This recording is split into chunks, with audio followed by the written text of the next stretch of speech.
He was whipping up amazing foods, like making happiness. Actual happiness?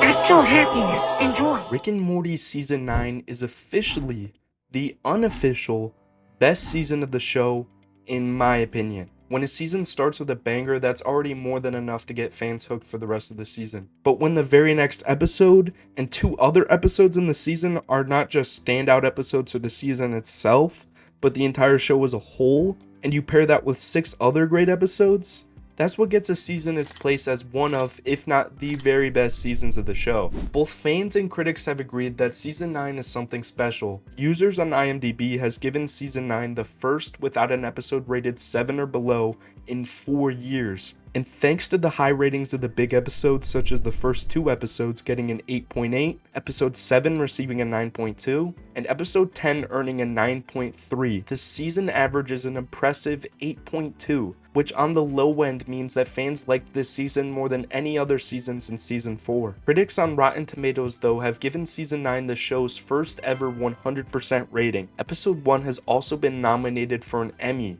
which is a first for the show since 2023. But enough talking about the performance overall. I want to take the time to show what each individual episode did so well, and then I'll be circling back in order to rank the episodes in the season. Starting off with the most lore-heavy episode, which is episode 1, There's Something About Morty. In this installment, the series introduced a lot of interesting concepts, the first of which is the Smith family's new pool, which becomes a major focus later on, to say the least. Anyways, when Morty goes to check on Rick, he discovers one of Rick's secrets, which is that he's been texting and hanging out with evil Morty. And instead of explaining any plans that he may have had, he chooses to leave Morty out of the loop. Probably for the best though, so he wouldn't end up ruining his plan later on. When evil Morty shows up to confront Rick for ghosting him, this is pretty much the start of Morty's complete hatred of evil Morty, because before he didn't really seem to care about evil Morty as long as he was leaving him and Rick alone, but now that he was stealing away his grandpa's attention, he was getting jealous. Now I want to point out how in the next scene when we are getting introduced to evil Morty's Omega device, it's actually yellow, while Rick Prime's was blue. This really shows that evil Morty looks to share the same knowledge of Rick at face value, but he's still just a Morty, and not on the same level as Rick. And our Rick proved that by taking advantage of evil Morty's ego, which even he doesn't even think about himself that highly. And psychologically he outsmarts evil Morty, because at the end of the day, he still only has the experience of a 14-year-old boy. Later on, when Rick briefs the entire family on evil Morty, he purposely doesn't bring Space Beth, which he claims to be because she is mean to him. But so is everyone in the family.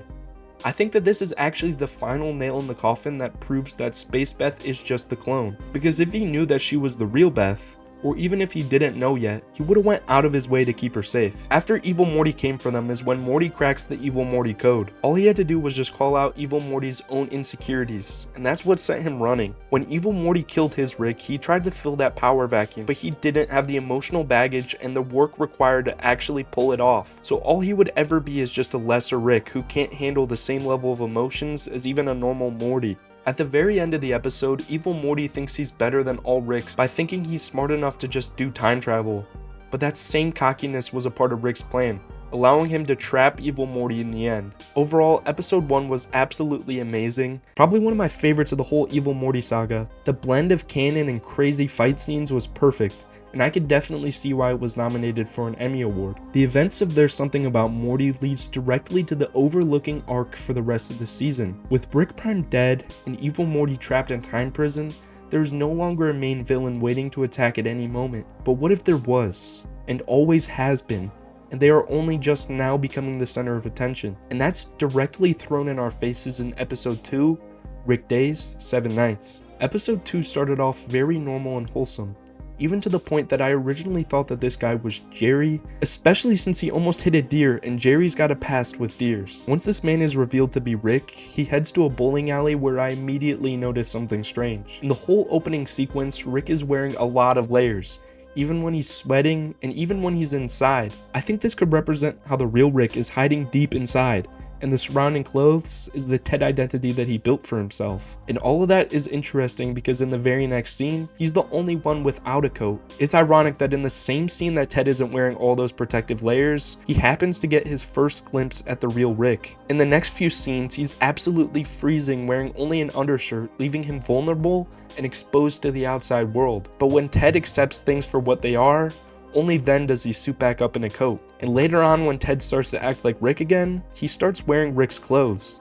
So even though he says that the clothes don't mean anything, clearly the clothes are symbolically representing Rick and Ted's states throughout the episode. This episode is also unique in that it simulates Rick's entire backstory, with himself being his own Rick Prime. And the start of both stories is a happy man surrounded by loved ones. Then an alternate version of himself appears and offers to make his life better. Both of them decline the offer and try to move on to the best of their ability, but the alternate version comes to ruin their life. For Rick, it was losing Beth and Diane. For Ted, it was Rick's relentless pursuit and yet another deceased lover. Now, in the process of confronting their villain, they both become more inventive, but at the cost of becoming drunken old men with infinite power, but an infinitely longer list of reasons to be depressed. That's why when Ted presses the button to return to being Rick, nothing happens. Ted lived through the same trauma, Rick just had more time to get used to it. The fact that Rick even managed to do that to himself shows he doesn't need another evil Morty or another character to be his enemy. He's already become his own worst enemy. Episodes 3 through 6 are good episodes, don't get me wrong, but none of them really hit on the same level as the big four or have nearly the same amount of stuff to analyze. Episode 3, Rick Fu Hustle, was interesting. It was just a weird episode overall, and especially the Jerry parts. Like father, like son. But speaking of the pool, this is the third straight episode featuring the pool, which I thought was an interesting amount of continuity for the show, and despite the weirdness of the pool plot, in the end it showed a lot of growth for Jerry. Not only did he save a man's life in such a heroic way, but he threw together an awesome pool party for the whole cast of the episode, which is something Jerry couldn't have done before. Episode 4, A Ricker Runs Through It, was one of those episodes with an alright storyline. This was the peak of Rick and Morty fighting with each other this season, but it also had some really good parts too, like how well Ian Cardoni has brought Rick's character to life through just simple sounds like these.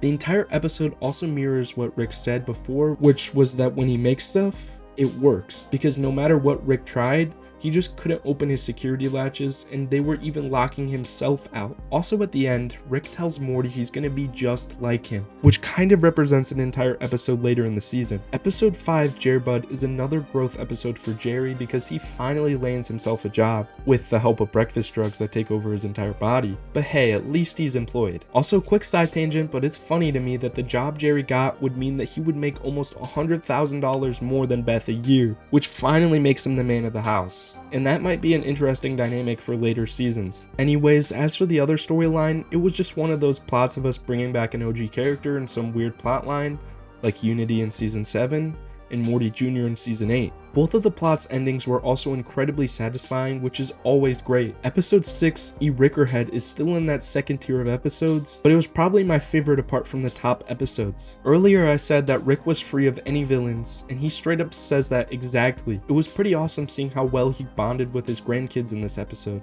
bringing them with him to one of his greatest joys, and now he got to spend time with both of them at once. And it improved his relationships with both of them at the same time, because Summer was with Rick's body, which makes sense because all Summer really cares about Rick is using his technology, and she got to do that the whole time. Morty was taking care of Rick's head, which represents how much more emotional his relationship with Rick actually is. Both his body and his brain is capable of being loving, but together for some reason they become very toxic. And it's funny how Rick said he wasn't chasing or being chased in the start of the episode, because 20 minutes later he would both be chasing and being chased by his own self. Again, showing he's his own worst enemy. Episode 7, Mortally the Last Rick Forest, was where the season started picking up serious momentum again, because this was seriously just a great episode. I loved how immediately it starts off with the same positive vibes with Rick and Morty from the previous episode, and Rick for the most part caring about Morty a lot this episode. He stayed by his side, and when he eventually goes off on his own, he tells him that he's doing it for the both of them, and he ends up watching over Morty from the sidelines. This episode is just an incredible watch, and apart from the stuff I've already mentioned, there isn't all that much to analyze from it. There was an awesome quote from one of the prisoners. But you can't fight the cycle, son. You gotta submit to it. I think this quote isn't really about the episode itself, but it symbolizes how Morty is becoming just like Rick, and we've already seen it get mentioned before, and this is shown to us even later in the season too. This is one of the best episodes for sure, and the evolution sequences executed so well that I could just watch this episode over and over again and notice something new every time. Like my favorite bit, which was an animal parody of The Bear,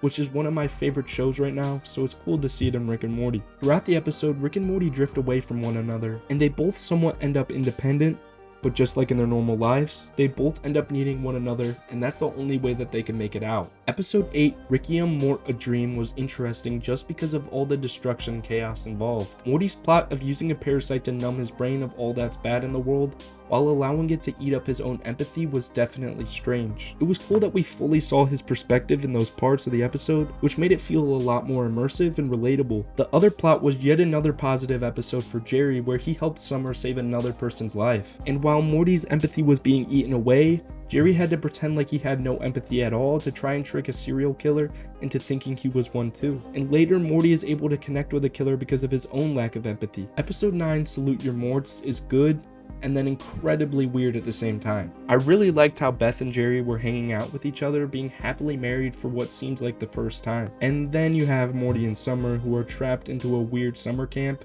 that even they don't fit in at. In the camp is also a lot of familiar species from the show, even a The ending was a pretty wholesome family adventure though, so I'll give this episode some credit. Episode 10, Field of Dreams, was given such an ominous name off the bat that people already knew this was going to be a banger for months. And long story short, it was. The episode immediately started off like Mortyplicity, giving us a fake death. Then one of the best concepts in the show, estate sales. I've always been curious about all the stuff that happens when a Rick and Morty dies, and in this episode, it was a great way of explaining it. The best part by far was Morty pushing this primitive Rick to inventing portal travel so that he could go home. Most Ricks never made their own portal gun, so the fact that this Rick made one, or almost made one, puts him in a tier with Rick Prime and Rick C-137, which is pretty funny. The reason he didn't have the same success as Rick C-137, because he didn't have the same drive as Rick. This Rick moved on almost entirely from Diane, not knowing the real reason of her disappearance. There's a lot that this episode makes me question about Ricks and their philosophies. I hope there's more episodes like this in season 10,